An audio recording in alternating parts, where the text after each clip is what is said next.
people that you ever did see. Younger than springtime or a newborn baby. And the show is gonna surely make you shout. Yes, ma'am. We're talking about 5 questions with James and Jam. Yeah, that's it. Uh-huh. First of all. Hi. Hi, everyone. Did you do a dramatic turnaround? I did one of those like, I didn't know you were here turnaround. I fully had choreographed one to do today. And me also being me, I was off in 3 other windows doing things during the theme song. Because I'm like, the theme song's really long. I can take care of some things. Yeah. And then I missed your entrance and didn't do my own choreographed entrance. So see, well, do it now. Well, it's too late now. Maybe next week. Next week is your last chance for a little while because next week is But anyway, Hi, everyone. Good evening and welcome to 5 Questions with James and Jam. My name is John Andrew Morrison, also known as Jam, and that fabulous, scintillating, wonderful, glorious, handsome, scintillating, magnificent human being is James Jackson Jr. Hi, everybody. How are you? Roll call time. Please let us know that you are here. Say hi. The only way we know if you're here is if you tell us in the chat. Yes, on your YouTube or on Facebook.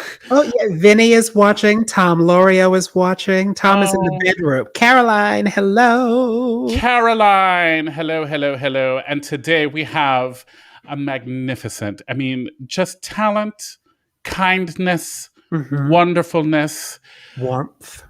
Alyse and also and Eric William Morris are guests today, and we'll be bringing them in a little bit. I see them being all scintillatingly beautiful in the green room. Like just a beautiful couple. It's kind of disgusting.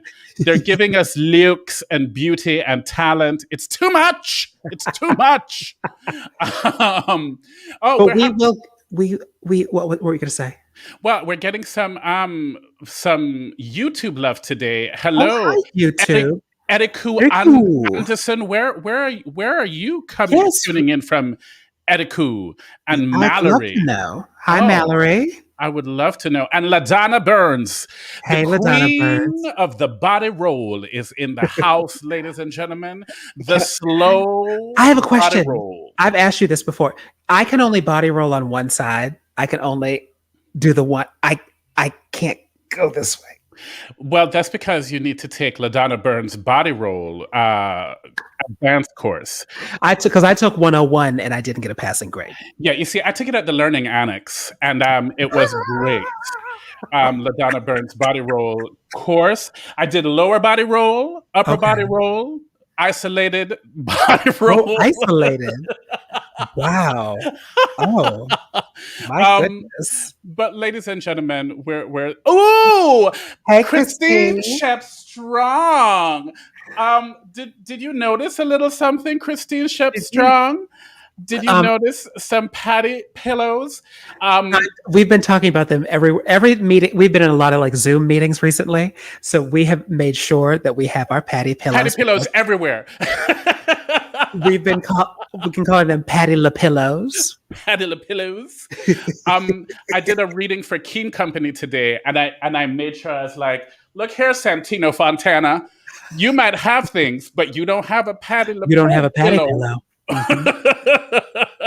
I do. No, they are a joy. Joy. We love them. How was your week? My week was okay. I've been doing these interviews for the Lortel Foundation for Pride. Yes. So that's been fun. I interviewed you. I'm about to interview Elle Morgan. So I'm interviewing all of the gay people about gay things. I love it. Just gays and queers, everybody. Come on down. Gayness. What is it? Are you proud of being gay? Yes, you better be. It's Pride. It's like June 1st, the sun comes up, and everything is rainbow. The sun comes up pink, and then it just stays up. Comes up pink. I think about gay. Stupidities. But anyway, ladies and gentlemen, this is our Eriku is in Texas. All right. Oh, hey, Texas. You know, everything is bigger in Texas. Oh, and Mallory, yeah, gay people. So ladies and gentlemen, we're so excited. Again, our guests today are Alyse Allen Lewis and Eric William Morris. They're fantastic. Yes. And we will get to their like long list of like we've been stalking them. Like the resumes are rather lengthy. I love it. I mean, they've done it all. Broadway, television. The only thing I have they done burlesque? That's have they done circus? I mean, we assume they've done it all, but I don't. Did you know I was in a Cirque show? You were in a Cirque show?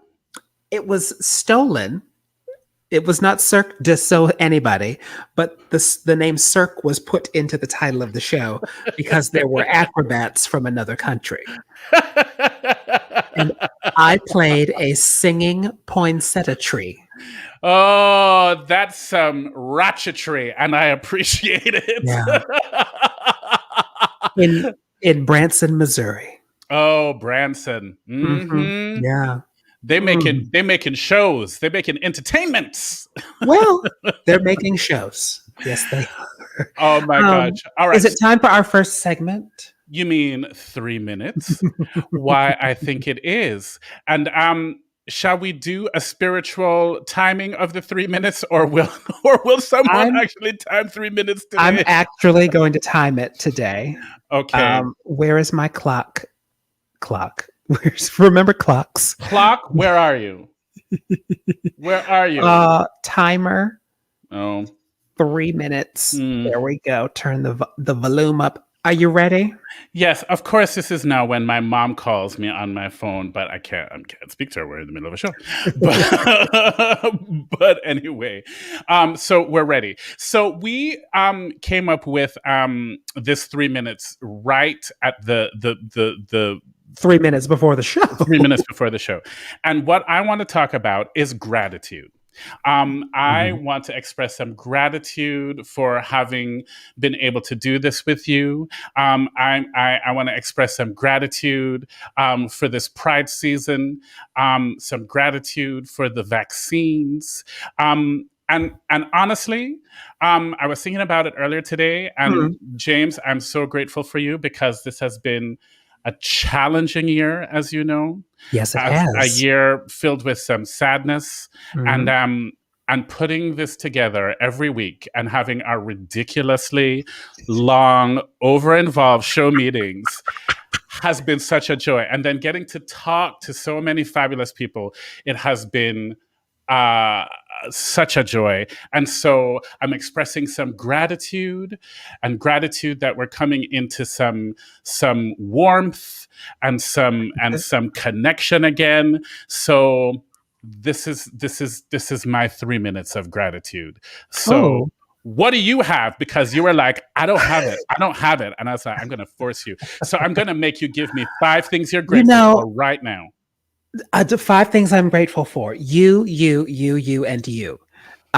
Because this has been a very difficult year, or 14 months, or 16 months, or whatever it has been. It's just been really, I don't know, we could all name the laundry list of things. Yeah. And there have been mornings where I've, woken up and I have not been able to find my career. I went to sleep with it. I tucked it under my pillow like a lost tooth. And when I woke up, my career was missing. I have had, there's moments of like, where's the money coming from? Yeah. Where's my paycheck? All of the things. And to have this, even if we didn't have a show. Yes. You know what I mean? To just have we have to speak on Tuesday or Wednesday for several hours. I know. I mean, oh my God. To just have that has been a joy. And then we wrangle these questions like, really, we think we're Barbara Walters. But I will tell you that when we were putting together questions for Eric and Alyse yesterday, we came up with these questions that I think are great, and I can't wait to delve into them with them. But we came up with them, and if you look at it, in like a matter of 10 minutes. This is true, which was faster than we usually do. Also, Tom Florio has made an observation.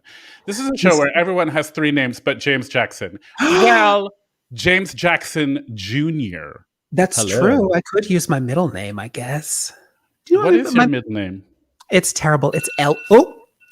Saved. 3 minutes! Saved by the bell. So we don't get the middle name? My middle name is Elwood. Like the Blues Brothers. James Elwood Jackson Jr. Mm-hmm. I am never going to call you anything but Elwood. Did you see him? Right, Elvin. Tom Lorio, your partner in crime, is rude, but I appreciate him, and I like his little thing. So, ladies and gentlemen, it is that time. LaDonna Burns does always say my middle name is Solomon. Since the day I met her, she calls me James Solomon Jackson, and I love it. But it's Elwood. It is Elwood, but I allow LaDonna Burns to call me Solomon. Okay, well, is it time? It is time. We're going to bring in. I tell you, they're talented. They're pretty. They're Let's amazing. name some of the shows. They're kind. Oh yes, let's name some of the things that they've been on. Well, they met in Mamma Mia, which is just like the best meet cute in the world. Most like adorable thing in the world to me, which I have things to ask about. Mamma Mia, Soft Power, King Kong, yes, Amelie, Disaster, A New Brain.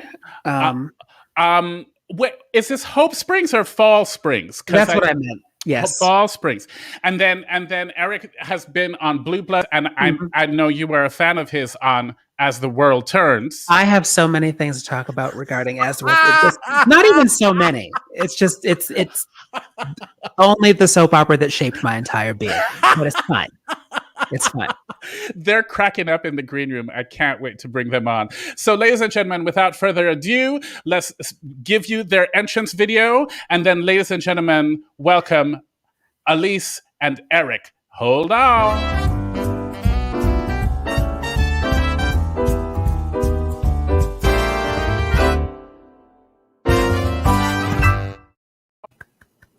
Yeah. Oh. I didn't. Hello. Oh goodness. I didn't see you there. She still doesn't know you're there. Look at her. She's so natural. But look at her just being all vampish, and I love this. Well, in that career in burlesque that we were all talking about before. I love it. Just here's some shoulder. A little coy look. It hasn't poked out all quarantine. Okay. Hello, my milky shoulder. This old thing. I've had to make it a point to remember to always lotion my elbows before I come on here. You know what? I want to know, what are you guys grateful for? Do you have some gratitude to share? And also, people in the comment section, let us know what you're grateful for. Come on, let's share some gratitude. It is Pride Month. It's June. Yeah. I mean, well, right now, I feel grateful for being able to see and hold and touch and talk to other people in person for the first time. Yeah. Like, that's pretty special. We went out to dinner for the second time in, I don't know, a year before this. And we were sitting there and we're eating like a fried chicken sandwich. We both got the same friggin' thing. And we were just like, it's magical here. Like, it's just a restaurant. It's the simplest stuff, but it's like, I'm grateful. Yeah. Did I take yours? Man. Well, I'm grateful for you because I feel like I'm, like there is this interesting thing that happens when you're inside with one another day in and day out. Oh, I know. When you are waking up and, as you said, James, like, looking for your career, scurried off. I know it was here. It was here before. Here. And then sometimes I wake up and it's there, but it just doesn't fit anymore. Yeah. Oh, absolutely. Yeah. Absolutely. And so we had to keep each other strong. Like we had to keep each other strong on many levels that didn't have to do with the business of what we do, but had to do with so many little things during a day that were filled up with sort of anxiety for the future and thinking about how we're grateful for our health, and also thinking about so many that have died, but also thinking about how can we stay present? All these little things that how do we do all this inside? How do we change our home into like an office, a stage, like a gym? My gosh. You know, so I feel very grateful for I feel grateful for Eric and for this time together too, even though it was under these circumstances. Right. Oh, that's so. Oh, Alyse shakes her hand. See you later. Nice and to actually, meet you. there's the door. I'll see you later. Goodbye. So Caroline already has a question. I saw Alyse and Eric in a video following Beth Level backstage in Mamma Mia. Did you both start at the same time as Beth? We did. Yeah, same exact day. We did. Yeah. Oh my gosh. We were all in it for the same amount of time, which was about a year, almost exactly a year. Yeah, we all started. We rehearsed together. There was like, how many new cast members? I think about 13 of us during that turnover. Yeah. Wow. Which was a big deal because it had been primarily the same cast for a number of years. So of course it was bitter and sweet, I'm sure, for everyone who was there, having some new people come in, but it was also, you know, really exciting to be sort of like incubated with the group of people we were coming in with. And joining everyone after rehearsing with each other. They gave us like a full month to like make a show. Oh, wow. At Ripley Greer. And then they were like, and we started in 2009. So the show had already been running for 8 years. You know? And so we got our own rehearsal process, and then we which never happens. It never happens. It was really so that just really takes the nerves right out of it. Oh yeah, I wasn't nervous at all. It was terrifying still. No, I mean, like we had one rehearsal on stage still. It was still a put in. It was just 13 of us having a put in, and then all of a sudden it was like, you're on. You know what I mean? Yeah. Yeah, and it was kind of interesting because Eric, when we did the auditions for that, like Eric had read with all of the women that were coming in for Sophie, but we did not read together. No. Oh, okay. So that's interesting. It was really interesting because we had to have been like a room away during sort of like the callback process, because it just so happened that I did not read with him. And I'm really lucky that I didn't really take into account like who was in the room with me for the auditions, because Phillida Lloyd, you know, who had directed the movie, but also directed the Broadway production, came to the city to cast this turnover. So I remember being in the audition, and I remember after coming out, like knowing later that Phillida had been in the audition. And I'm so glad I knew that later. Like, I'm so glad that was not something. I had like zero awareness of how things worked at that point. I mean, this was like 12 years ago. I was like, the director's always there when a show runs for 8 years. Like, I had no idea. Like, and so I was just like, well, the director's there, so must be in there, right? Yeah, they should be there. It's their show, you know. Like, it was wild. Yeah. Oh, that's crazy. But yes, same day as Beth Level for a whole year with her. Yes. And that was incredible. Yeah. Like, we're still like very close to her, and she's a wonderful, wonderful human. Yeah. Oh, that's fantastic. We watched there was a video, I think it was like Broadway.com or Broadway World did a video like of Broadway first dates. Right. Yeah. A couple years ago that you guys did. And it was one of the videos we watched the other day when we were stalking you. And I thought it was the most adorable thing, the story of your first date. Like, let's wait until we're not in the show together. Because you're like, oh, I'm taking 2 months off from the show, but we'll have the first date during that time. And then the nerves that you spoke about, Alyse, like after the show's done and you're like, oh my God, I have to go down to the stage door and I'm going to meet him. And I'm nervous to go on the date. And we were like, do you get this thing that, because Jam and I were watching and we're like, but wait, they were just in a Broadway show. They were nervous about that? On a Broadway stage, like doing that thing. And they're nervous, not about the show. No. They're nervous No. about the date after No, the show. and luckily that day was a Monday. So I was meeting him at the stage door, like independent of the show. And I remember I like went and Wait, why did we do that? I bought an out because you were off also. That seems from insane. doing- Why you don't we were meet off as somewhere well. else? Like, I know. I don't know. I think it was like this sentimental thing. We'll meet at the stage door. Like you were already in on the our city. one day off, Right. yeah. I bought a dress. I bought a pair of boots. I was like, I'm gonna go to the stage door in an outfit, which I also Wow. I put on last year on our anniversary at the beginning of the pandemic to go grocery shopping, like one of my last grocery trips. It's on my Instagram. I like wore like a t-shirt under it, and I just like wore it to the store. And you're like, do you know what this dress is? Yeah, because it's just like I still have it. I think about it often when I look at that dress. But yeah, it was we were both so nervous, and we went to Talia before the date, and we had Talia, rest in peace. we had to have had like 3 gin and tonics like, each.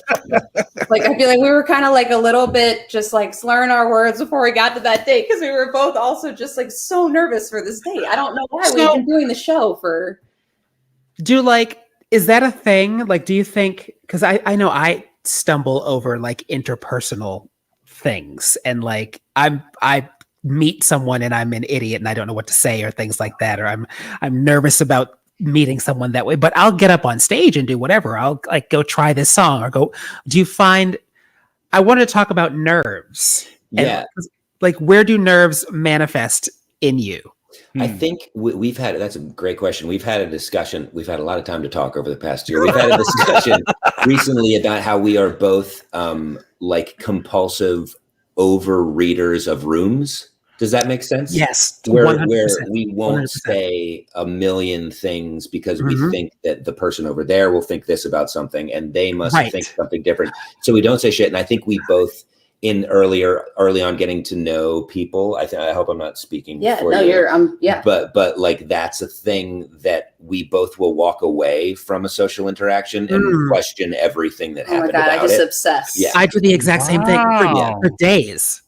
Yeah. I can play it all back, and I know that I've censored myself, or I've said too much, or I've like, or but it's always in an interpersonal thing. Like, artistically, I will literally try I will throw myself into the fire. And I think we bonded on that at that point too, because I don't care if I look like an idiot if it's like, well, this is the forum for trying things. But then all of a sudden I have to like speak to one person and I'm like, oh God, I must have sounded like an idiot. It's right. Yeah. Right. Yeah. Wow. Can I ask, like, what is the do you imagine there are repercussions for the interpersonal thing going wrong? Like, what's Yes. Like I think it's I mean, I know for myself, I'm too much of a perfectionist. Like I can't really ever get up to the pedestal that I'm trying to get up to when it comes to like my interactions or social situations. And so I think it's thinking that I'm not going to be perfect in that situation. Yeah. And I inside. I get it. I think that like my compulsion is like, people are going to think I'm a fake or I don't know what I'm talking about. Like I have I have imposter syndrome. That's exactly what it is. I have that. It is with me every friggin' day. And that's my thing. Yeah. This is always so amazing to me because like here I am. I'm like, you have been on Broadway for da. I think you all do amazing stuff. And like you have that same like weird imposter syndrome that I have. Like that's amazing to me. It is a thing. It makes total sense. As much as it doesn't make sense, but it makes total sense.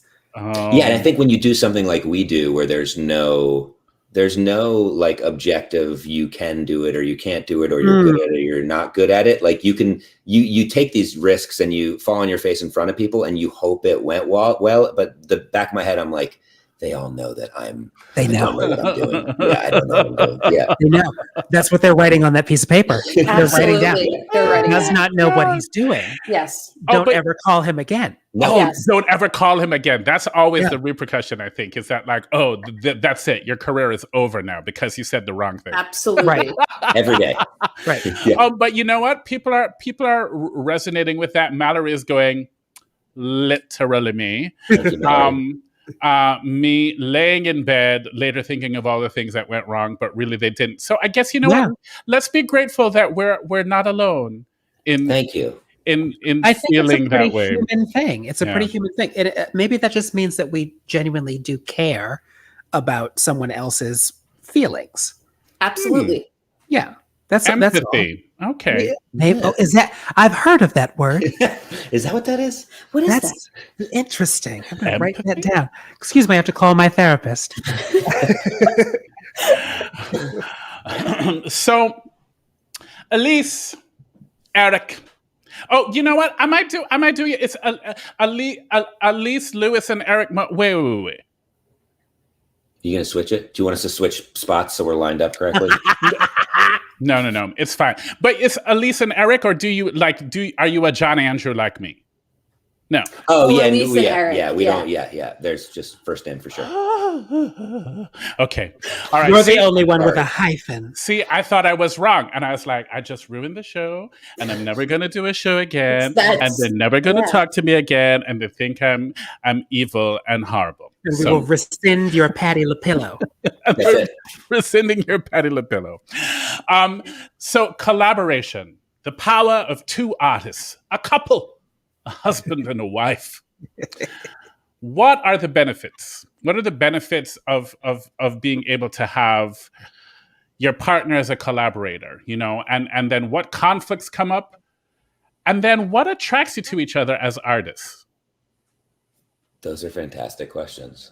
I mean, there's you have something? No. Yeah. There's like that stuff on the surface that is like you always, especially for the last year, like our whole industry has been on tape. So I have like the most brilliant scene partner, and I hope that I do my best for her when we do that. There's that.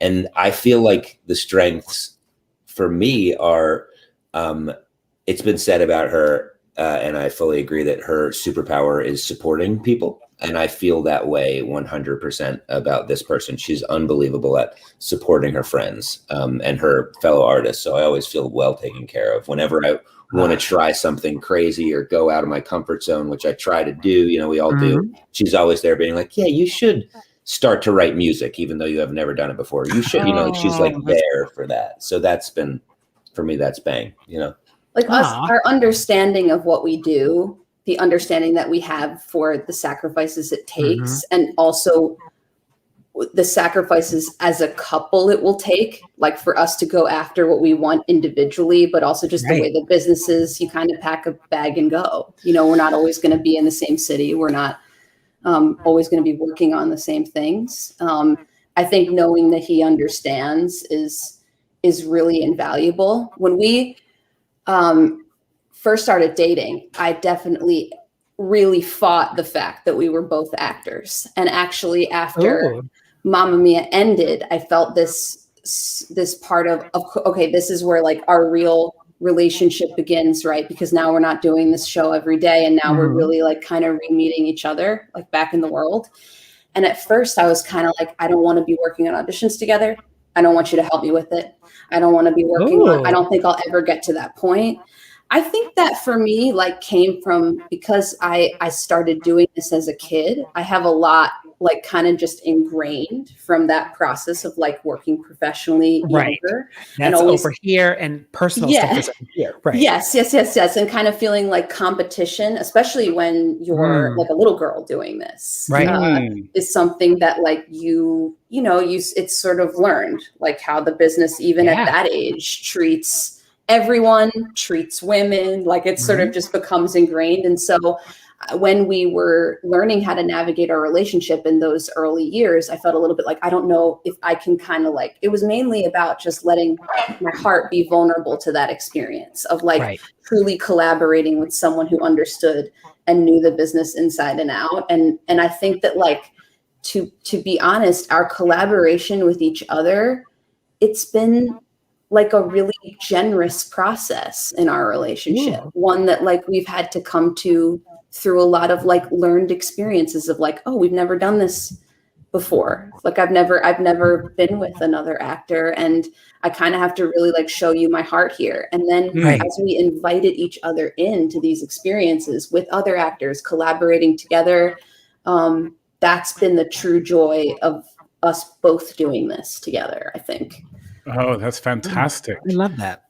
I love it. Wait, James, can you turn your headset down? Certainly. Why are you yelling at me? Because I love you. That's why I yell. I gotta go. It's all out of love. It's all out of love. It's all out of love. I love you, so that's why I hit you.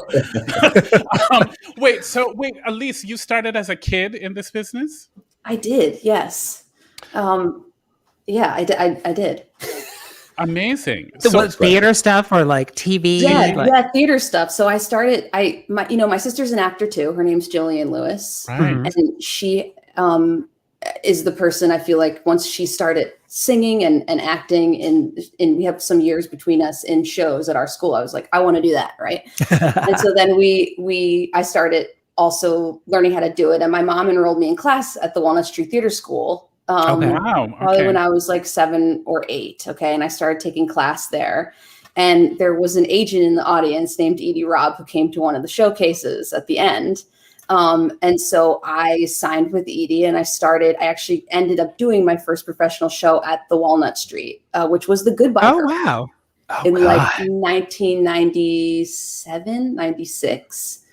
And then it kind of just like started from there. Workshops, other shows, leaving school and being somewhere I would do industrials. I'd be somewhere else for like a few months. It was great. Did you say you were 8 in 1997? Wait, really? That can't be right. No, that can't be right. I was 10. That was when Goodbye Girl happened. But I started taking class at 8. Either way, Jam is broken. He's done. Jim, yep. That was the second year of grad school. Actually, though, I mean, Jesus. I'm old. No, you're not. He goes to the drink. Good. There you go. Long pull. Now, Morgan Lee, I did not go to UArts, but I went to NYU, but I saw a production of Crazy for You at UArts, probably like while I was in high school, and watched Billy Bustamante, who I would later do Soft Power with. I would watch him as the lead in Crazy for You at UArts, and I literally thought he was incredible. I remember seeing the show and being like, this is such an incredible production. That's amazing. And the world is literally that big. But Eric, you started fairly young too.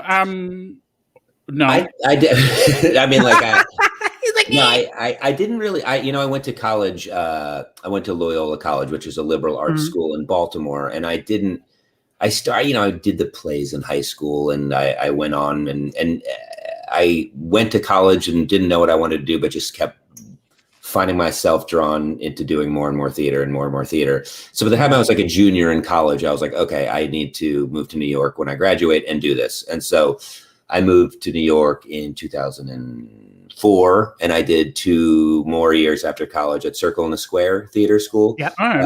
And so I sort of moved here at like 22 and was like, this is where it starts. So I guess that's not like late, but it's not young. Yeah, it's sort of normal.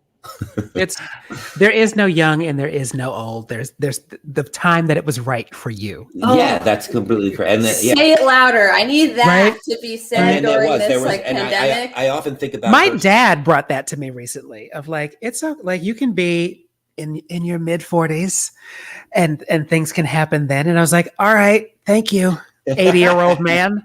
Yes. But he like really put that into perspective. And I was like, thank you. But just the stairs still suck. It's the Elaine Stritch thing. It's not the work, it's the stairs. It's like the prostitute said.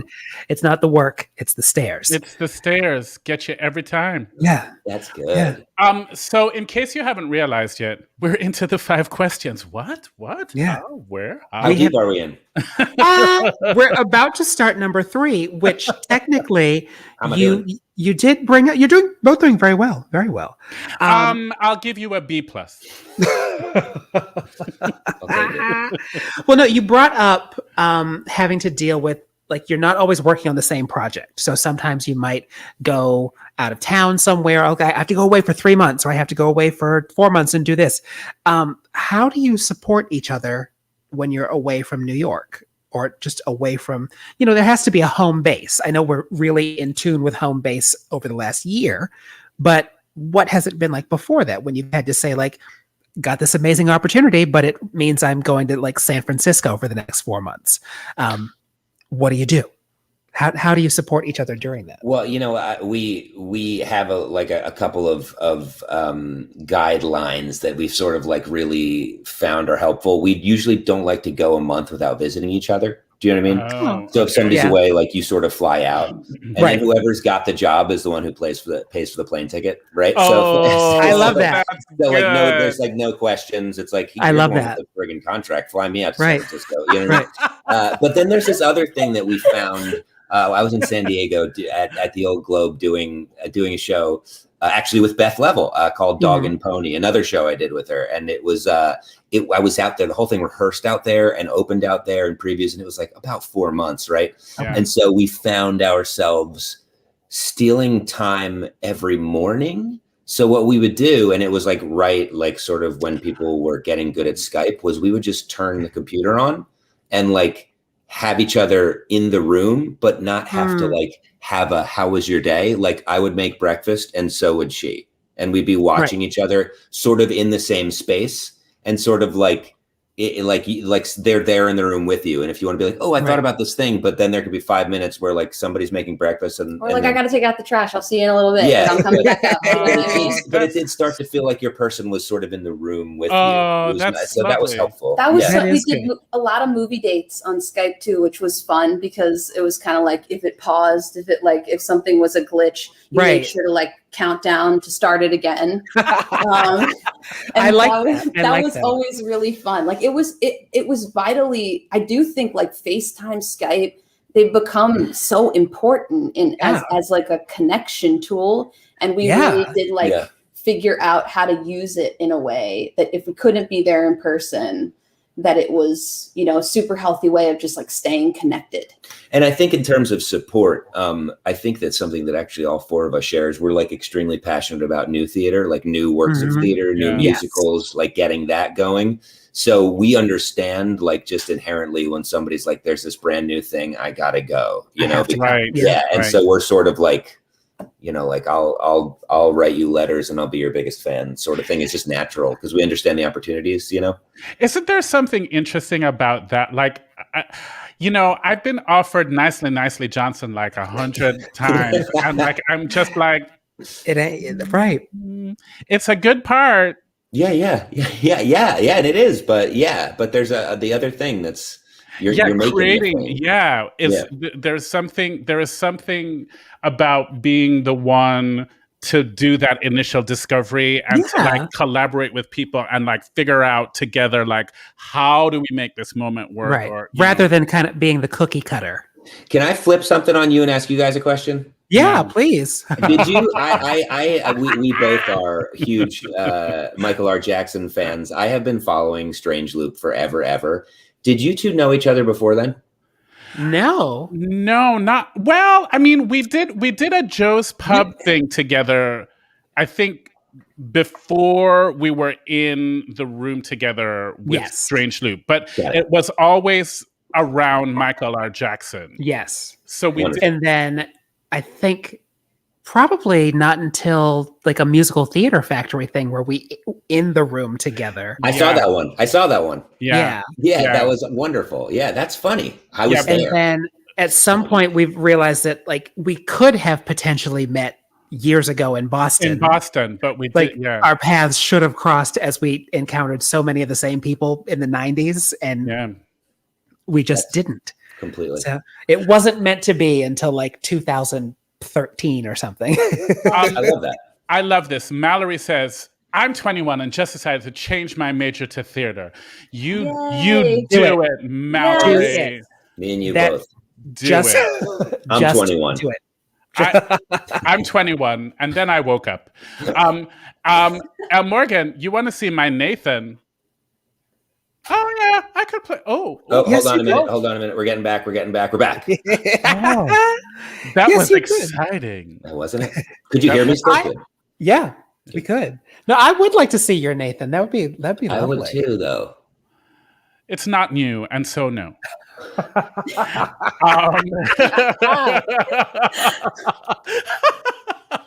No, I mean, look, pay me money. I'll do this in Detroit. Yeah. If the price is right. So I'm not really sure how to ask this question, but it's about L. Morgan is like, yikes, well damn. It's really not that severe, L. Morgan. I'm playing. I'd do Nathan Detroit. Why not? If the money was right. If the money was right. Yeah. But you've both been called to like helm shows, right? To be the weight of the show is on your shoulders, right? So I'm kind of curious about what is your preparation? How do you take that on, knowing I am the engine of this show, right? And is there so I'll ask that first, because there's several follow-up questions to this question. Us coming up with this question led to several other follow-up questions. Yeah. So what is like, you get the contract, you sign the contract, you know the thing, and it's like, okay, I'm the engine of the show. How do you prepare mentally, spiritually, what's going on with you to do that? I like simultaneously like have to use the bathroom now that you just said that, and got so excited at the same time. And I think that's sort of, it's nervous and scared. Yeah. I mean, the last thing, watching her do Soft Power is such a demanding, wonderful role, carrying so much of that show. I think, I don't know. I mean, take it away. Well, I think that there's a gentleness it requires that I tend to not find till later.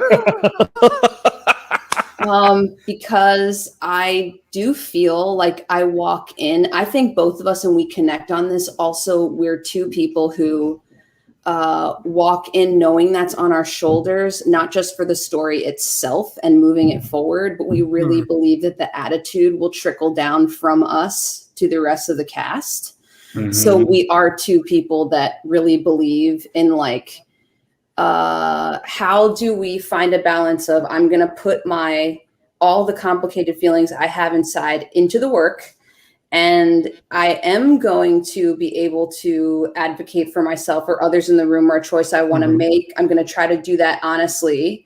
But how do I also make sure that like my energy that I'm coming in with doesn't like spill out into the room all over everyone as I'm trying to, because I think there is a balance. There's a balance. Yeah. So is there a pressure to that? And if so, how do you handle it? So this is one of the follow-up questions. Yeah. Because when Jam brought this question up, I was like, well, is that really, like, they seem fine with that. Like maybe we're the ones who are calling it a pressure, because it seems like a pressure, but maybe they're actually fine with it. So is there a pressure, or there's a pressure? Yeah. Because I was like, there's got to be this moment where you walk into a room and you're like, what were the things we realized where it was like, has to be a moment where you're like, oh my God, there's $1 million ape in the room. Or like, oh my God, girl, that's Janine Tesori. Like there has to be a moment like where you're like, shit, hold on. This is a big deal. Like I need to. With both of those shows, like we've learned, I think, really important lessons about that in those shows particularly. I think there were challenges about them for each of us that I think really only got talked about at home. Kinds of things, which is probably really another benefit of having someone who completely understands the business. Absolutely. I agree. Yeah, I agree. Yeah. And there's the thing of being like the protagonist in the show and carrying the theme and being like the person that is driving the thing. And then there's the thing of like, and it's a musical and you have to sing every other like 5 minutes. Right. That thing can like kill you. Like if you let it, do you know what I mean? Like I end up, if you have to sing a lot in the thing, like in King Kong, my character didn't sing terribly much, but he certainly yelled a lot. And so there was a lot of like mental games that you play with yourself that if you're not careful, you can you can find yourself going down the path of like not having fun, you know? Right. But and so I think that, like Alyse said, you're not kind sort of until after it's over. I think like there are moments where it all becomes really friggin' clear that like this is everything that you want to do, and this is like what a privilege, what a honor to be like, I will be the person, especially if you like love the thing and you respect the writer and you know what you're going for and you agree with the story they're telling, where you're like, it kind of has to have both of those in there. It has to have utter terror and like joy. It just has to have to exist. I'm curious about, because you cannot, like you mentioned, fun. So is there a way, or do you try to get back to a sense of play, especially when the pressure is on, like, and then, so tell me about that, or like, how do you try and find or carve out those moments of play? I believe that it can, like, so I think that what allowed us and I'm speaking for both of us, that allowed us to have a sense of play in both of those like experiences, particularly, were the fact that during those processes, we needed to identify our support systems. The circles became small. So that meant like, that meant like, who can we feel like we can have like some deep conversation moments with at the job, which usually probably isn't the team. It's the people in the past. That, like, right. Yeah, got a lot going on. And it's knowing also at home, you have the support system of those like few family and friends that you're maybe talking to about like the ins and outs of what's happening. But then it became about, during both of those shows, it was like, okay, I know I have this person in my corner for voice. I know I have this person in my corner for PT if I need it. I know I have this person in my corner for therapy, and I need to make therapy a priority during these productions, and have like, if I can't see you in person, I have to have a phone session, and I need to spend time with my body, because I think both of us have had moments where the pressure has actually really extended into like our physical bodies, where we're feeling that sense of like, oh my God, like I'm just feeling tighter today in my throat, or I'm feeling like my jaw or my legs, like I'm just tight all over, you know? And so I think then knowing that I'm eating well and I'm making sure to sleep and continue to just like take care of myself and remember that I have to be gentle in order to do the work. I think that allows a lot of the heaviness to come off the pressure itself, and to really remind you then that like it is about the play. It's like then about like, oh, well, I now feel free enough to let my little kid out, you know? The biggest, I'll never forget this text Alyse sent me at intermission of opening night of King Kong. I'm backstage and I get a text and she's like, your inner 10-year-old must be so excited because I'm watching him on stage wearing grown-ups clothing right now. And I was like, I can't cry because I have to sing the Act 2 opening number. And so like I'm trying That's to like, perfect. But if you can, like she said, like very well said, if you take care of the rest of the day, then you get to the theater and you can forget, like, and you're actually present and you telling the story the whole way through. Like what a cathartic experience to get to tell a whole story the whole day and drive it and be like, how cool, you know? And during Soft Power, I definitely, because I had worked on it for a few years, you know, I had done it in LA and then in San Francisco, and we brought it back. Between San Francisco and the public, I had a year of pretty like tough mental and physical health coming down from being out of town. I needed to come to terms with a couple of things about like what noise I can't play into as an actor in telling a story, and how I need to return to the material, able to see it with fresh eyes, able to feel like I deserve to be in the room to be doing it. Deserve to be in the room. I deserve it. And I have to find ways during this year to like get back in touch with quiet and truth and moving my body and knowing that I have like a support system of people that are going to they're going to help me get through this. And I'm going to pick and choose who I truly share about that with. Yeah. I think that's the healthiest thing anyone can do. Yeah, Andre Ward talked about that last week. He was like, oh gosh, what was the name of the actress who told him that? Like, they need you here. Act like they need you here.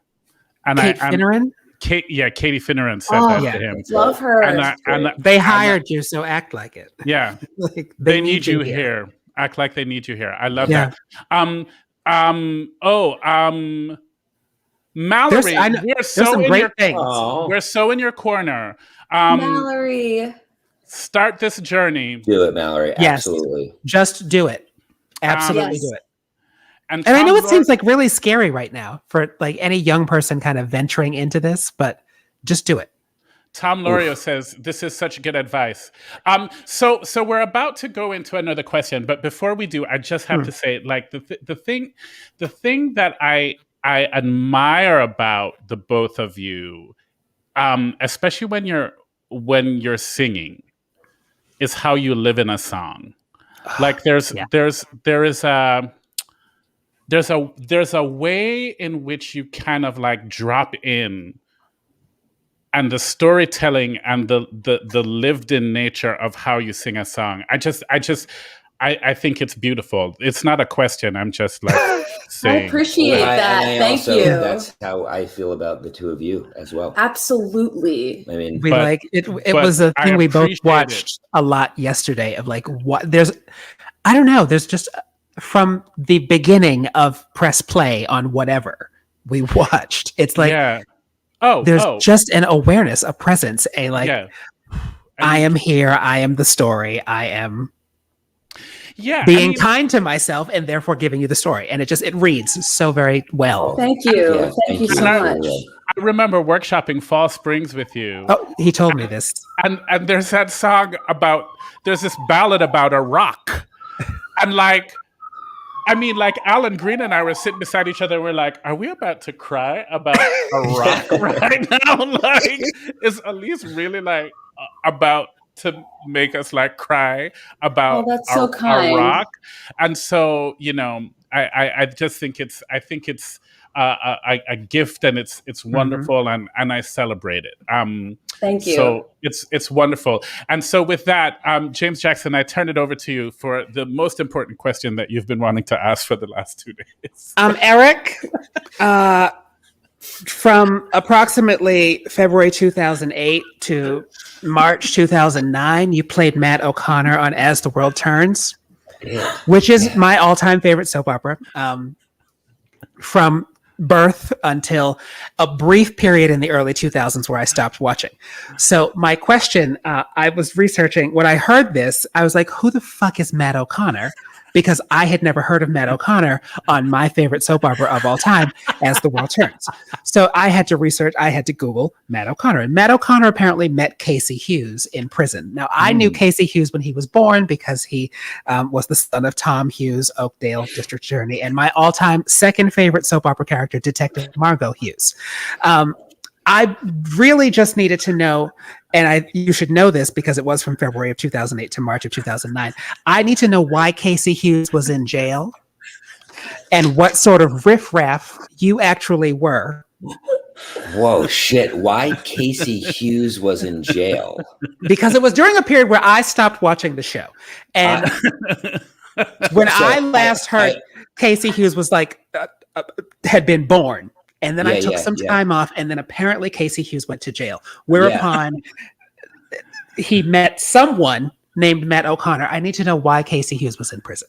So I will be very, very honest with you. I do not remember why Casey Hughes was in prison. I can tell you a lot about his life with me in prison and after prison. I could appreciate that too. That would be helpful. So I'll tell you. So so my deal was he got out of prison. And was trying to like readjust to his life in was it Oakdale? Is that the name? Yes, Oakdale, Illinois. Yes. Yes. And so he was trying to readjust to his life, and then there's like sort of an episode where it was sort of like, and the door opens, and I was like, "What's up, Hughes?" And you're like, "Who's this guy?" And so Is it true that Matt O'Connor went to live in the Hughes house? Yes, I lived in their house for a number of, and then I actually got sent back to jail and came out of jail and went back on the show for another couple of months later on, like a year later. But so what happened with my character and Casey is that we were in jail together. I knew that he like was. I came from like the wrong side of town kind of thing, and he was obviously like South Oakdale. South Oakdale, yes, the south side of Oakdale. He was a White Sox fan, and so I knew that about him, and so when I got out of jail a month later, I looked him up, and I was taking advantage of him, and sort of endeared myself to your favorite character, his mother. Yeah, Margot thought I was like a real tall drink of water. Like I would like charm her, and then she'd leave, and Casey would be like, "Why'd you lie to my mom?" And I'm like, "I'm just trying to get in with your mom, man." So like what you then later learned is that I was actually there hired to kill her. Yes. And I had a huge change of heart. And at the last minute, I was supposed to burn a church that she was inside of. And I decided to turn on the guy who hired me because she had been so good to me. Wow. I can't breathe. Yeah. So, the drama. So that's why I was part of the Oakdale scene for that amount of time. That actually fogged up my glasses. My God. Hey, can I tell you something so funny? Michael R. Jackson just earlier yesterday texted me a scene between Lily and Holden from 1990, like when they were first getting together. And I wrote back to him. Those were the good old days. I was like 15 years later, I was on the show with those two actors. Like they were it. Yeah. And I'm watching scenes of them and I was like, that was when Lily finds out that Iva is actually her mother, like that whole summer, I was just awash with emotion. I just have to say this. Alex DeSouza just said, I don't even watch this soap, but I just can't. It's so good. Most of it is on YouTube and it's also fine you can still catch up. It's still later that same day. Yeah. Everything is fine. That cleared up a lot for me. Heather I Murphy wish I could tell you. I'll look into it. I wish I could tell you why Casey was in jail. I'll get back to you. Yeah. Heather Murphy had something nice to say about you. I feel like I'm listening to two elders that are wearing young folk costume. Oh, Heather Murphy, thank you. And then Alex DeSouza is sucking up, saying, "I loved you in Soft Power, Alyse." Thank you, Alex. And I know Eric L as well. Oh, he's the best. Alex DeSouza is one of our favorite people. We both knew her in Boston. Mm-hmm. No, I did not meet Alex until here. And it's the same thing of like, oh, wait, you're from Boston? I'm from Boston. It was, And we know 3 million of the same people. It's amazing. I feel cleansed. And I know that you had another question, Jam. I did. Vinny Massolina says, I am on Wikipedia and there's so much story packed in this article. I still don't know why Casey went to jail. I'm going to send you some clips tomorrow, Vinny. So, Alyse, I have to ask about your class at NYU because it is like stupidity. It is like stupidity of riches. Yeah. And it seems like you went there in this like weird golden time where did you all know you were a cavalcade of stars? Or did you know you were in the IT class? Did you all go, Oh yeah, I know Brandon Uranowitz is going to have 2 Tony nominations, of course. It's kind of ridiculous the wealth of talent that was around you, going to school with you at NYU. What was it like there at that time? We had a great class. I can't take full credit for being in Brandon Uranowitz's class because he was actually a year above me in Cap. Okay. But Cap usually accepts into freshman year 60, I think, and our year they accepted 90. So there was a large number of students in that freshman class that then but there's a large number of good students in that class. They can accept 60, they can accept 90, but there's so many.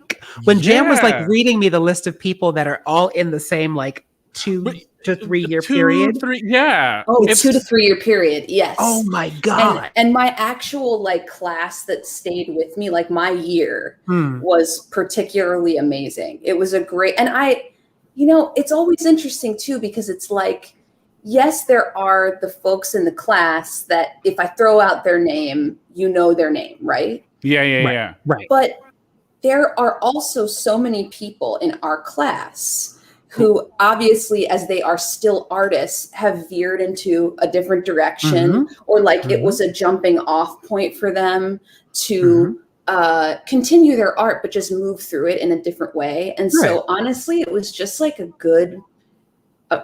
great group of people, and people who would continue to collaborate with each other. Like, for instance, I mean, take like Sam Pinkleton, who's one of like my biggest friendships, but also collaborators. Yeah. And Sam was somebody who like quite a few of us in that class at NYU met at the high school program.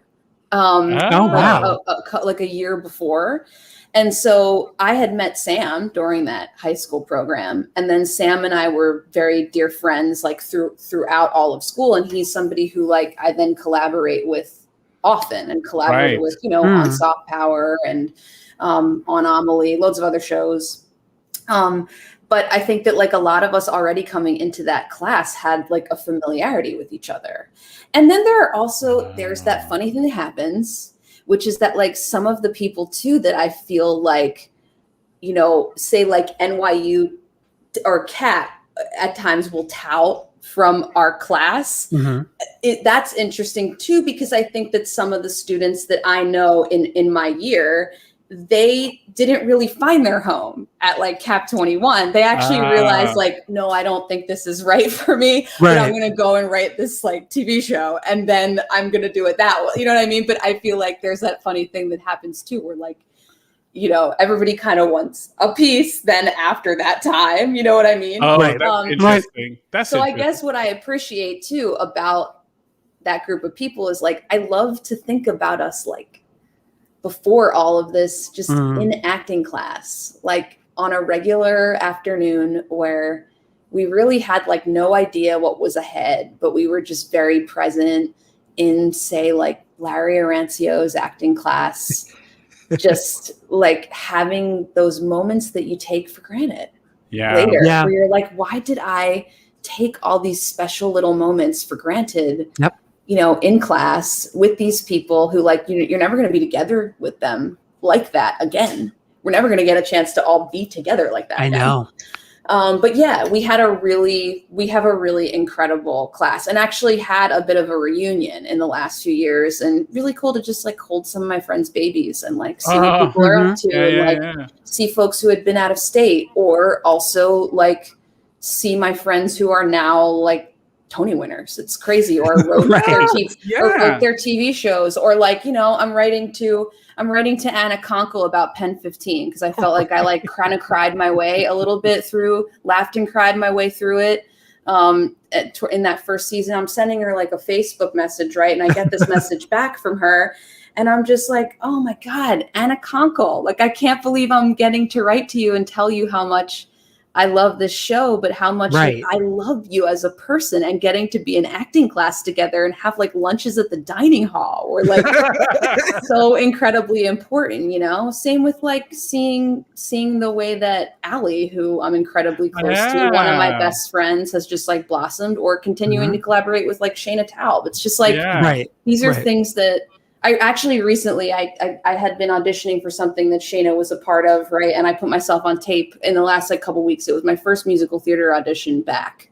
And I said to, like on tape, and I said to Shayna, I texted her and I was like, I had actually seen her right before the shutdown with her husband. We like had dinner together. And I said to her, I was like, I kind of think it's lovely that I sort of started this pandemic and complicated period with you, and maybe I'm coming out of and into this like new normal with you. And she's involved. Like, yeah, because it makes me feel like that's a person too that like I did a cappella with, those like car rides where you're like about to like do an a cappella show and you're just thinking about like eating chocolate chip pancakes at Hayden Hall. Like it's just, I gotta say, James also put himself on tape for that show. I tried and was like, yeah, I can't sing this, so I'm just not gonna send this audition in. No, I didn't say the show. So how do you know what show? Well, I mean, I'm guessing. Don't give me shoulder. Don't give me coy shoulder. I see you. Like gets your bread and butter over here. coy milky shoulder. Did you see what LaDonna said? That class was ridiculous. Oh, the daughters. LaDonna. Yeah. Hi, I met LaDonna. Alyse doing the daughters at Joe's Pub with a lot of that crew. That was a great crew at Joe's Pub. So those Alyse and Eric, that was your 5 questions. Actually 6, actually more. But those were the 5. Those were the, quote unquote 5. You Those guys were did not, a great job. Thank you. They're not that difficult. They're pretty fun. They are, but this my is- necklace, my heart was beating, and my necklace kept moving. Well, everyone gets nervous, I guess, because they don't know what it's going to be. Yeah. And we're like, they're just 5 little questions. No, we're still gonna have the gotcha part where we're gonna reveal that you're imposters. No, don't do that. Yank the wall down. But now we play a game called our Quick 5. Quick 5. These are just there. It's literally in the title. It's 5 quick questions. There is no wrong answer. Oh, did we lose Sir, James? there is no right answer. They are just whatever comes to mind first. Oh, did you lose me? Am I back? Did you? You're lose me? back. You're back, baby. You're back. Okay. You're okay. back. 5 quick questions. First thing that comes to mind. Would you like me to start, Jam? I'm going to start. Do it. Ooh. Do it. Alyse and Eric, it's time to play Quick 5. Your first question. Toni Collette returns to Broadway in what musical? Oh, she does? My Fair Lady. Oh. As who? Eliza. Okay. I mean, What about you, Alyse? Toni Collette returns to Is Broadway. this your dream? Like your dream? Yeah. Whatever. Oh, okay. Yeah. I think I got. Okay, good. Sweeney Todd. I changed my answer. Go. That's a great one. that is a good one. Miss Hannigan. Oh, Also good. she I mean- would be a good Miss Hannigan. You really would. Question number 2. We'll do better. Audra McDonald dream role that you wish she would play. Oh. Ooh. And it can be fictional. It can be a new musical that you're writing. Ooh. We're not doing the quick thing so well, are we? It's all good. It's Quick fine. is relative. It's a lowercase q. Yeah. Hedwig. Oh, that's a great one. Oh. That's a good one. Yeah. Oh. I want to see Yes. that. I want to see her get real Ooh. dirty with it. I want to see her Yeah. in a rock musical. Yeah. Oh, Like I that. would actually love that. Right? Yeah. Yeah. She'd kill Oh, that. that- Oh, That is- wow. Wow. Are you sticking with that answer, Alyse, or are you going? I'm your sticking own with path? that answer. It Yeah. All felt right, good. all right. It did feel Felt good. Yeah. All right. I want an answer individually from both of you on this one. It's very important. This is an important one. Yes. You don't get to cop out with this couple things again. You got me? You got me? Mandy Patinkin. Yes, no, or maybe. Yes. Yes. Okay, there you go. Immediate. She thought she saw him at the coffee shop around the corner I the other totally day. did. I It thought wasn't I him. saw him. It We're was in not Queens. him. Like we're in Astoria. It was He's not there. him. Like Yeah. I He was could like, be in okay, Astoria. He could be. he could, but I I walked mean- in. I was like, maybe. Oh no. Okay. But we were both like, Um, I'm going to ask for an autograph. So yes. Okay. I think that casting director from The Public looks like a bald version of Mandy Patinkin to me. Oh. I could see that. Jordan. Yeah. Yes. Yeah. Question number 4.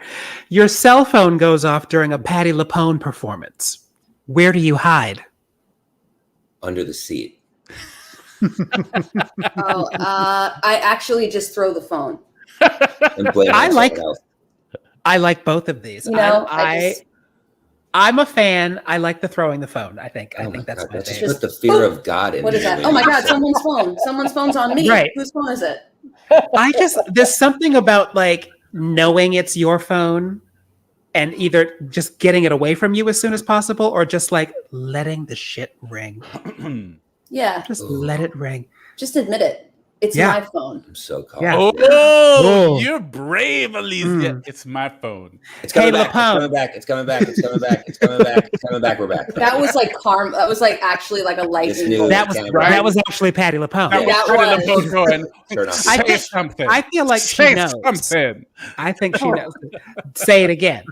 Say it again. I did. Are you ready? Question number 5 in the quick 5. Yep. You have to explain it, Jam. Question it's number a game 5 within a game. It's a game within a game, and the game is called Pick a Pair of Patties. So, this is how it goes. Your patties that you're going to choose your pair of patties from is Patti LaBelle, Patti LaPone, and Patti Murin. You got it? Pick a pair of patties. This is a scenario. You need to do a bank robbery, and you're picking a heavy and a getaway driver. Pick a pair of patties. Who's the heavy? Who's the getaway driver? Patti LaPone, Patti LaBelle, or Patti Murin? Patti LaPone is the heavy. Patti LaBelle is the getaway driver. Oh, okay. Do you agree, Alyse? I would flip them actually. Oh, okay. Why?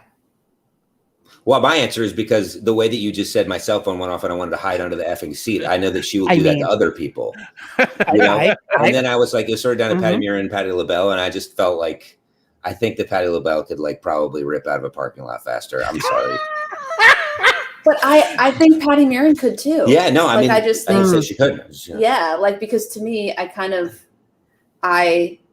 admire her a lot, and I also feel like it's just a fast escape. You know, it's quick. Like I feel like. Joe Icona says Patti LaBelle has a heavy foot. I like that you said Patti LaBelle can rip out of there real quick. I might have to put that on the back of a pillow. Patti LaBelle can rip out of there real quick. Real quick. I will say, like, we have had now a full season of asking these, and I don't think anyone has had Patti LaBelle as the heavy until Alyse. I think she's been steady getaway driver, except for once. But yeah, a lot of people want her to be the getaway driver. I still think the one of the Joe Iconis also said that Patti Murin would be the heavy because it's so unsuspecting. Yeah, that's good. Because everybody thinks that if Patti LaPone walks into the bank and you're a bank teller, you're going to be like, "This bitch is here to rob me." You already know. If Patti LaBelle shows up in your bank, you're like, oh, fuck, it's about to go down. If Patti LaBelle shows up in your bank, like, who knows? But Patti Murin shows up, you're like, oh, it's Miss. How can I help you, Miss Murin? He's so sweet. Yeah. Let me ask you something. Next year, we're trying to think of some new games. Would you play a game called What Does It Smell Like? Definitely. Yeah. Oh my God. We've been having meetings about what to do next season, and he's really gunning. That sounds perfect. Oh, absolutely. Yeah. Sounds great. For a segment called "What Does It Smell Like?" Absolutely. I don't even know the rules. I'm in. Let's go. We will take that into consideration. That was our quick 5. That was our quick 5. Quick 5. Quick 5. Quick 5. Wait, are there while Gladys was clearly the winner of the versus, Patti LaBelle can throw down and what is this? While Gladys was clearly the winner of the versus, Patti LaBelle can throw down, and wouldn't you want to see Patti LaPone become a leadfoot NY cab driver type? Yeah. That's true, actually. That's maybe true. I think Murin LaPone. Murin LaPone might be a good combo. Yes. Okay. That might be the one. There's something there. There's something there. There's a there. I wanted you to go with Patti Smith too. Like I thought you were gonna like do a Patti Smith. Well, thing. we're coming up with some other scenarios because we have a ton of Patties to pick from, including Patty Hearst is in there, but then like that's too obvious if it's a bank robbery. Yeah. She's got experience. I mean, I think we just, we need to like the bank robbery one was just kind of like inspired. Like, we've tried some other ones and it was like, that don't really feel like, we don't feel like it. So I think Patty Smythe is in there. Patricia Arquette is a possibility. Yeah. Oh. I'm always trying to find a way to put in a Patricia Yearwood, just in the hopes that her name is actually Patricia. Peppermint Patty. Peppermint is in there. Yeah. Patty Chayefsky. Wow. Wow. Why not? Why not? Actually, I think I just want people to spell that. So wait, what is next, Jim? Are we? I think we're playing a video. Wait, James. Jumping the gun. Gosh. Ladies and gentlemen, this is where you can find Alyse and Eric on the interwebs. These are their @, their internet handles. If you want to go and follow them and see what they're up to. So yes, with that we have a little treat-alicious. We have a video of this wonderful, fabulous couple singing some music. So, ladies and gentlemen, where was this from? So this is from a concert called "Putting on the Brits" that our friend Amy Walk does. It's at the Beachman. You guys probably know. Amy Walk's wonderful, very funny, she's so great, Canadian singer, songwriter, and she puts this thing. It's just like her love of British music. So the one thing that we had to do is pick somebody who was British, and we picked Amy Winehouse's "Back to Black." So this must have been 2016, 2015, I think. And so we sort of arranged our own version of it with just me on the guitar and us singing. Yeah, it's fantastic. It's fantastic. So, ladies and gentlemen, sit back, relax, and enjoy the musical stylings of Alyse, Alan Lewis, and Eric. And Mars.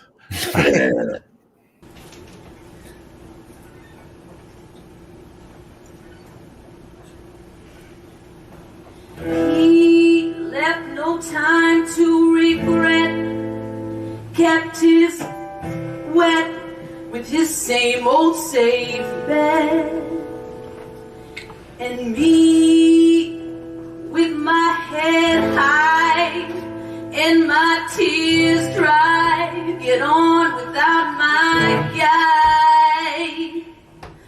You went back to what you knew, so far removed from all that we went through.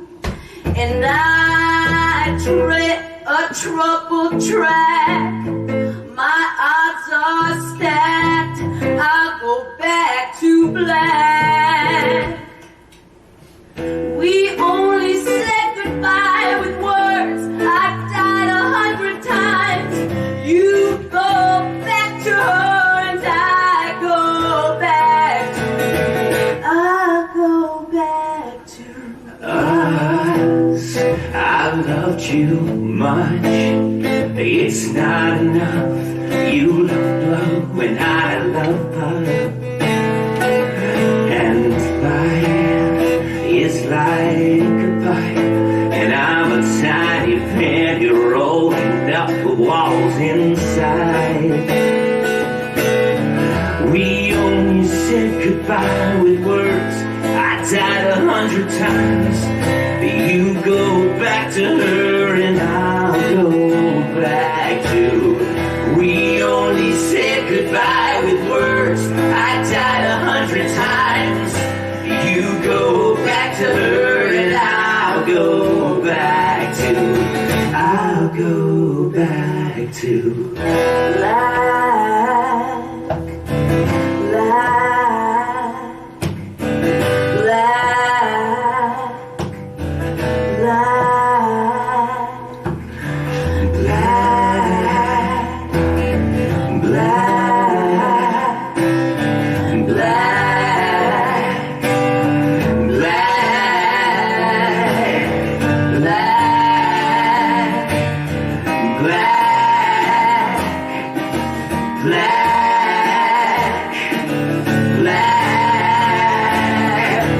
We only said goodbye with words,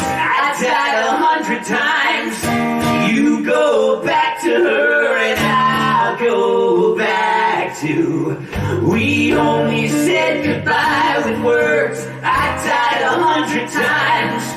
You go back to her and I go back to. We only said goodbye with words, I died 100 times. You go back to her and I'll go back to. We only said goodbye with words, I died 100 times. You go back to her and I'll go back to. Hey! Yes, ma'am. Yes, ma'am. Yes, ma'am. Yes, ma'am. Yes. Yes, ma'am. I love that song. Oh, it's so good. Yes. I am wondering, when is the duo album coming out, and why are you, denying us the deliciousness of that? Yeah. And stop it! Do it now! I want a duo album. Done. It'll be ready tomorrow. Yeah, ready. Okay. Thanks. Again, these are the ats of our fabulous, fabulous, wonderful guests.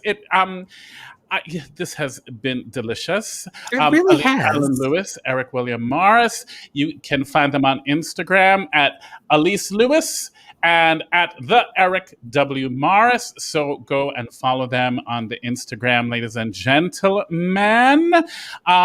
Delightful, delightful human beings. We always wrap things up with one wish. One wish. But the thing that we must do is we must spontaneously come up collectively on the spot right now with a theme song for One Wish. So right now.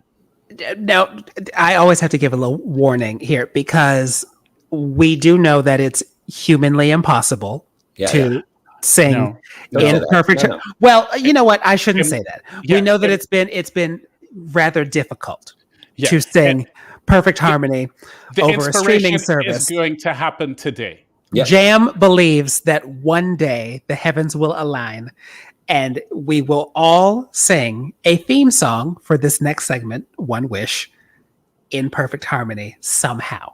Yes. Okay. All right. So everyone take a collective breath in. Mm-hmm. Yep. And are you going to count us in? And a 5, 6, 7, 8. One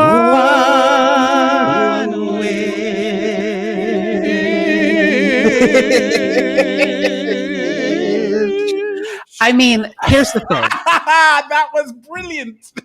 It was. I'm not mad at it. I'm not mad. I think it was an exploration of harmony, is what it was. Yes. I mean, come on. I'm almost a believer. So yes, we like to send the folks off with a wish each week. And the reason that we do one wish is that genies give you 3 wishes, and I hate genies. So, Jam, get one.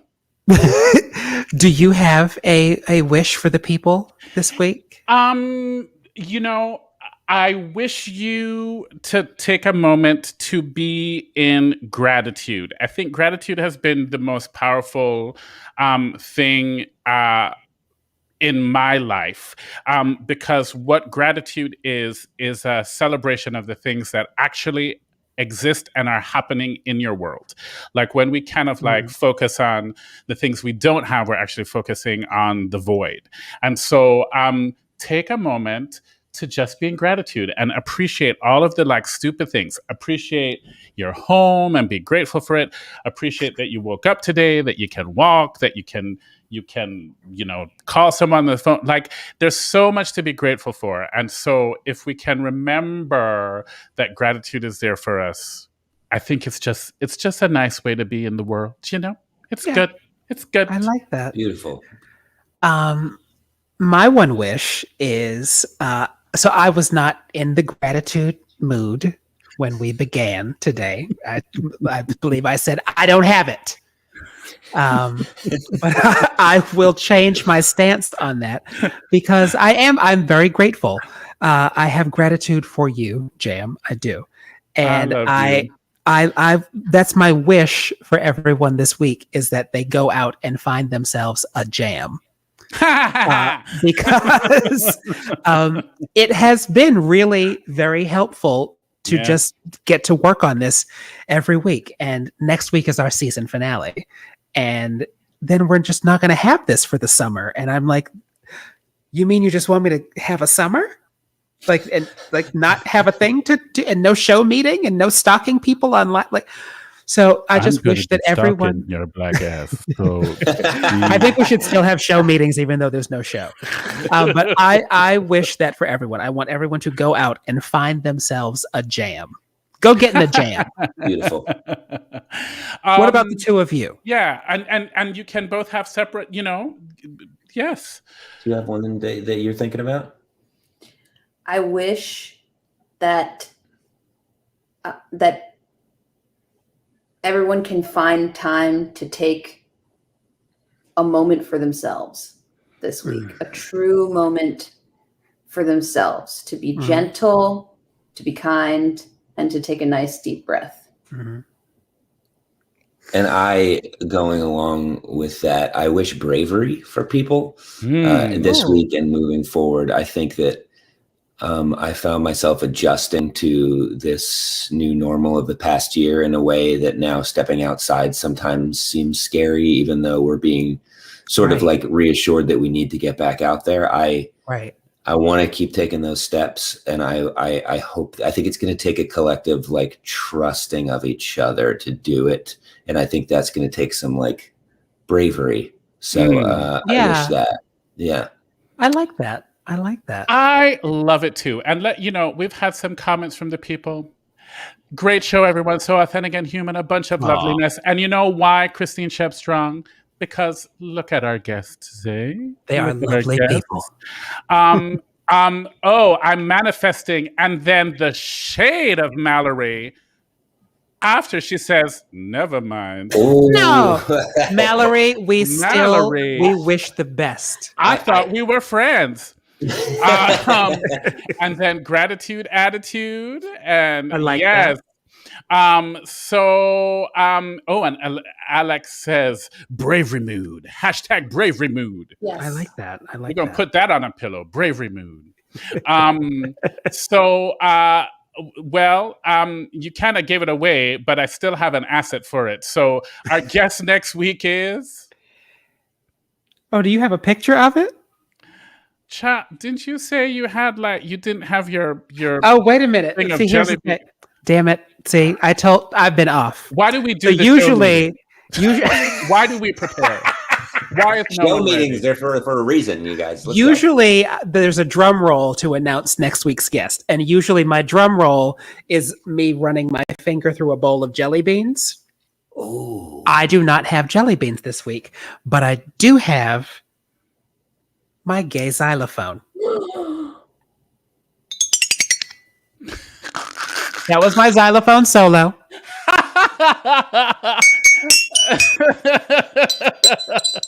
So next week is our season 1 finale. Oh my gosh, ladies and gentlemen, we're doing a season 1 finale, which is crazy to me. But we have had 15 or 16 guests, yes, I believe.